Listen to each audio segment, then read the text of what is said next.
blitz pickup, what the assignments are. When you kind of watched the last game, was it one player here or there with those three rushers? Well, we did have a couple protection breakdowns that hurt us. I thought, right before the half, it happened when we had a chance to, 2-minute offense drove it all the way down to the red zone there, and we did have a couple breakdowns there. We had one on another drive that we ended up settling for a field goal, and there was another drive got us, and I think it probably was five times we just had a bust. And they were bringing a lot of guys. They were bringing a house, which was a little out of character for them. Visiting with them afterwards. We got a lot of good friends on staffs. We kind of talk, and we share information because it's a friendly rivalry with them. I was there for a while, and Coach Foster was there, and so it's kind of like that. And what we were told was they thought that was the way to play us. They'd studied the SMU game. SMU didn't pressure us much, and Holton shredded them. And then. I think the Georgia State game, they had blitzed all kind of different ways, and they had hurt us, and they thought that was the way. Said you can't let him get comfortable.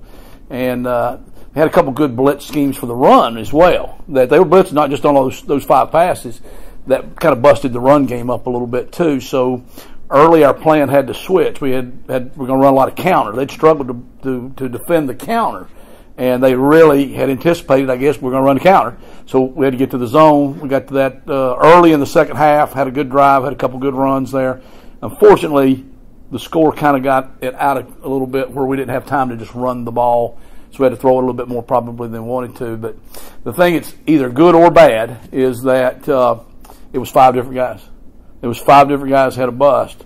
And so we had 2 times Snead was wide open and had to throw it a little bit high. Because if you've ever been standing there with a football and a guy runs his helmet right into your chin, it's a little more difficult to throw the ball. And we had the same situation on the other one, and it happened to be Snead.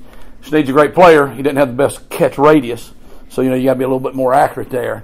And so that kind of broke us down. But I mean, that's something we got to fix, and we're on to the next week with that a little bit. So. On those plays, I guess where Holton got sacked, does he have like a hot read, or is it more just he didn't have time to even get to those? Well, he took a couple sacks when it was just a regular rush. The guy got beat, you know what I'm saying, like that, which is part of the game. I mean, their defensive ends are good, their tackles are good, and like that too. Everything's got a hot to it, yeah, it does. Now, sometimes they cover the hot, you know what I'm saying, too. It doesn't mean it's just going to always be wide open like that, but Holton, we took, 4 sacks, I guess, is what he took. He did a couple jobs of scrambling. Our completion percentage probably wasn't what I would like for it to be overall. He had 4 balls he threw away to avoid sacks. He had one where you clock it. That's an incomplete pass.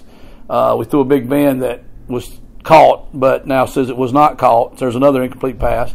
And then we had an opportunity where we threw another touchdown, and somebody said a guy in the third row over there did something wrong or something, and they called that one back, which didn't go into the things there. So really, he'd have had a 4-touchdown day and about a 350-yard day and would have had a pretty good percentage if we wouldn't have had the penalties and the breakdowns. The penalties were a big part of what we got to fix. We had another holding penalty early on a wide out where we had a first down. We had, like I say, the touchdown call back. We had a 60-some yard run. We're still looking for that holding call. We can't find that one, but somebody, they said, held on that one. And that really could have turned the game around. I don't think it would have ever been a pretty game. I think it was going to be kind of an ugly, got to go, pound the rock a little bit type game. But, 2 touchdowns back. We got a field goal on one of those. That's 11 points difference. And then we had a 60-some yard run. We had first and goal on the 6. At worst, you get 3. That's 14. Or if you get 7, I mean, it could have been now down to the last possession of the game. We had an onside kick that we had in our hands at one time. That's football.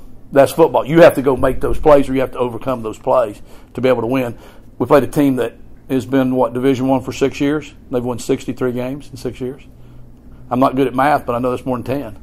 They've won 6 straight bowl games. You got to go beat them. They're not going to beat themselves, obviously. They're a pretty experienced team. They had a lot of super seniors on the team, and got a lot of respect for them. So, anyhow, like I say, that's done now. We got to go play better next week because everybody gets better from game 1 to game 2, or you're really in trouble. Is South Carolina a team that you feel like that you can score points against, and how do you go about doing that against them? Well, you have to score some points. I mean, now, are they going to be an easy team? No.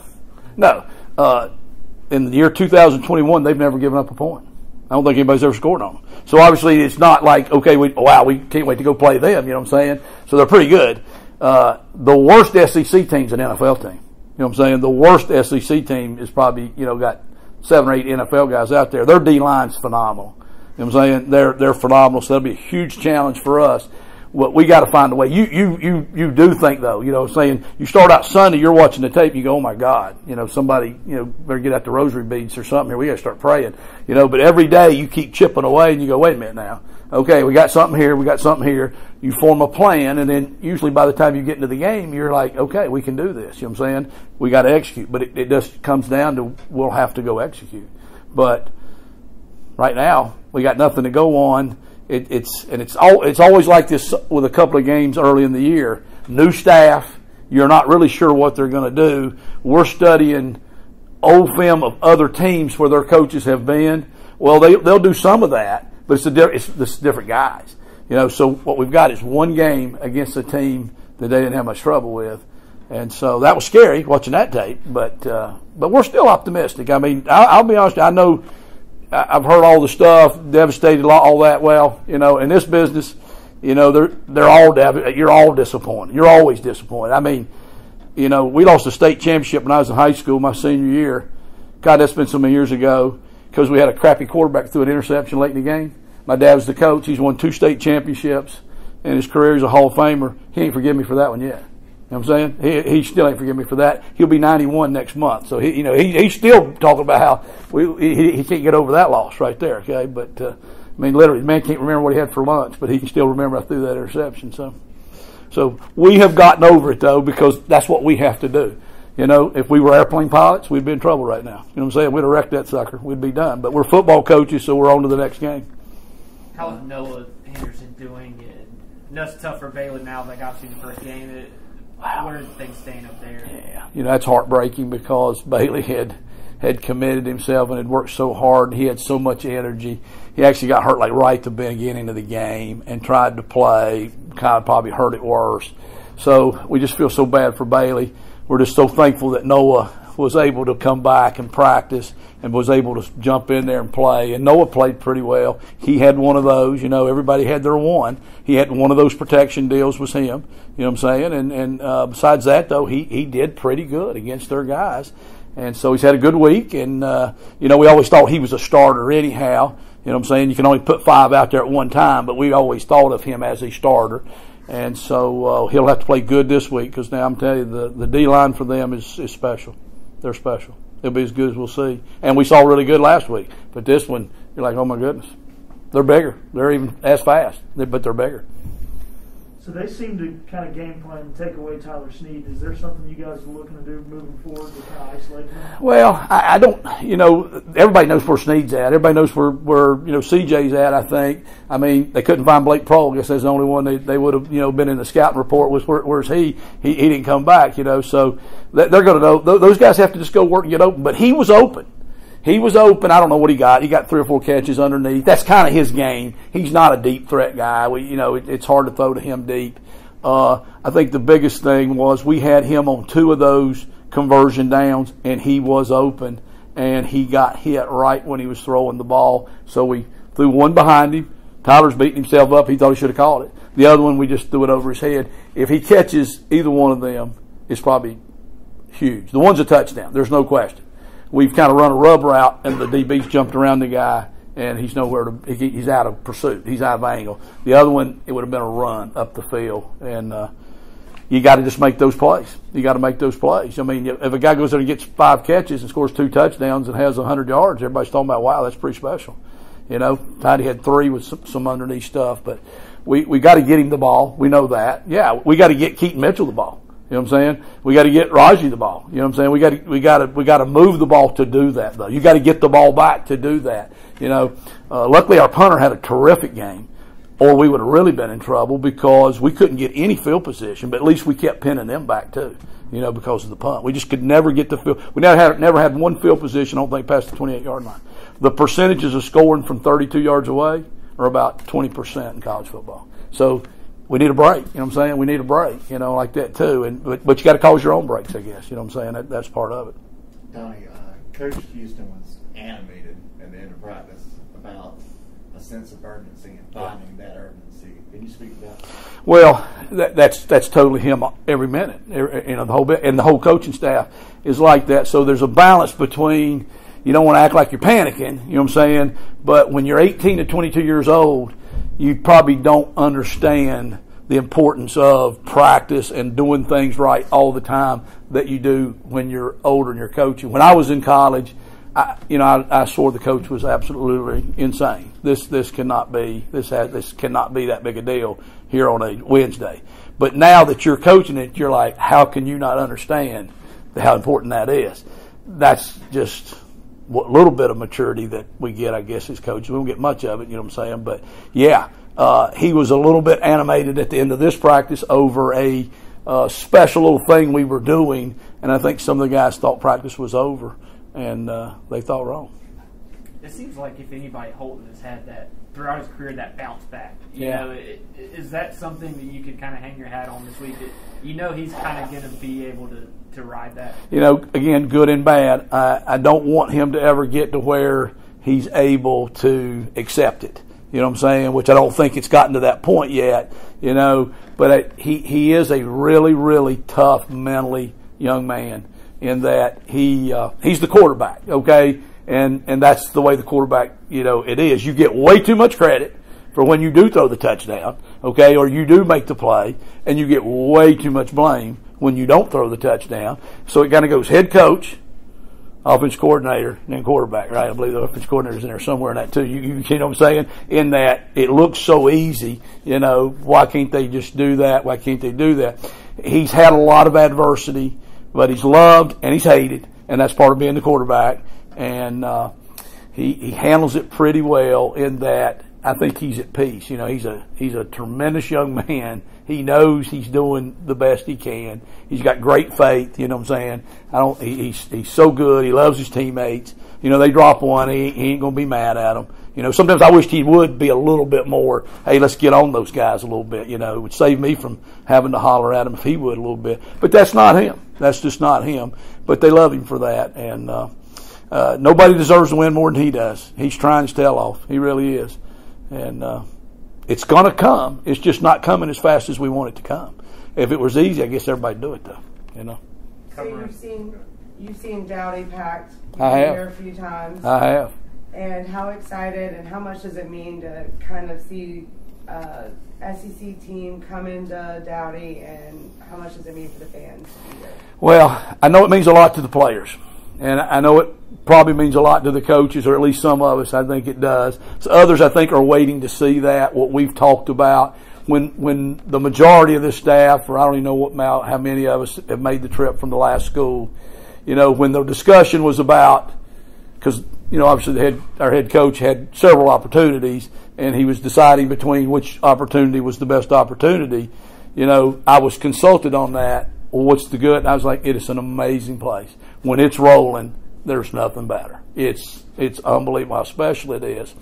And so my wife's told all the other wives.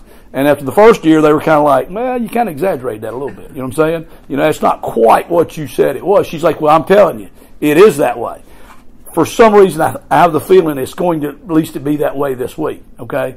And everybody loves a winner. You know what I'm saying? Everybody loves a winner. Nobody wants to claim a loser. So at least think we're going to have it this week, and it's going to be that way. So I know the players are fired up because, for the most part, last week was the biggest crowd these kids ever played in. And it was pretty good. But it ain't anything like this stadium when it's full.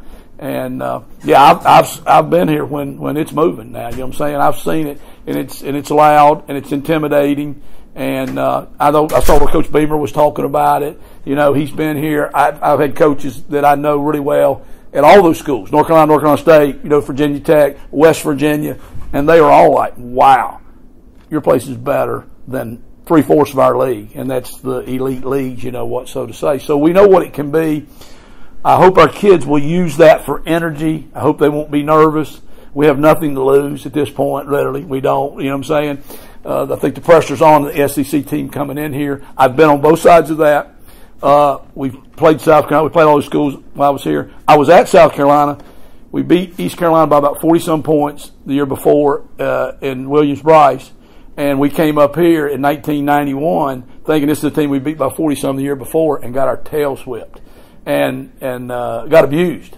And the fans told us about it. I was coming out of the press box. I was like, wow, it's supposed to be a hell of a place to coach right here, I bet, because they're having a lot of fun in this place right here, too. So it is a big deal because the SEC's, they're the gods, you know what I'm saying? I mean, in this deal. So I hope we bring it. I hope the fans are ready to go because it's going to be an early start. So, I mean, you know, get the Bloody Marys ready, I guess, right? We got to go. Covering Rajay, something tells me he's going to be pretty motivated for this game. So is he told you to get him the ball more? You know, he didn't say it in those terms, but he's fist bumped me a lot starting on Sunday. He was kind of like making sure, you know, like, hey, coach, you know, how you doing today? You know what I'm saying? That's kind of his way of saying, hey, you know, whatever.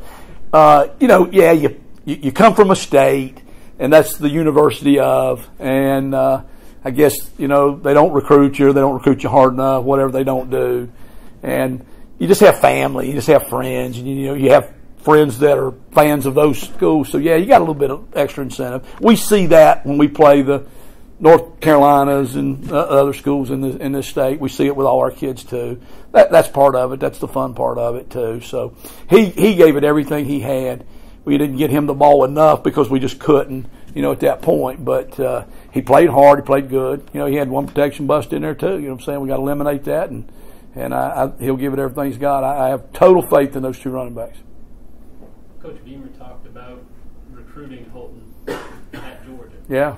And how disappointed he was that he wasn't able to get him to come there. So he's prepared for that. What do you kind of think of him, you know, and Holton decided to come here? Yeah. Well, you know, Shane's an awesome person. I, you know, had the opportunity to be around him a couple of times when we, you know, playing them when he was at there, and then we played Spurrier and them. He was at South Carolina, you know, on that staff, and then obviously he was out there with really good friends of mine at Oklahoma, and I'd made a couple trips out there and sat, you know, in the room with him and had some good conversation with him. So he's a phenomenal recruiter. So obviously he's on a lot of good guys. Sure, he got a good relationship. Was Holton would probably have been a fun guy to recruit. I was here when we first started recruiting Holton. It was going to be fun, you know what I'm saying? And then obviously got asked to leave, you know what I'm saying? So we didn't get to finish that job, but came back. He's the first guy standing out here at the door when I got here. So I mean, he's that kind of an awesome kid. And I know Shane wishes him well, but I'm sure he's not wishing him much well this weekend, you know.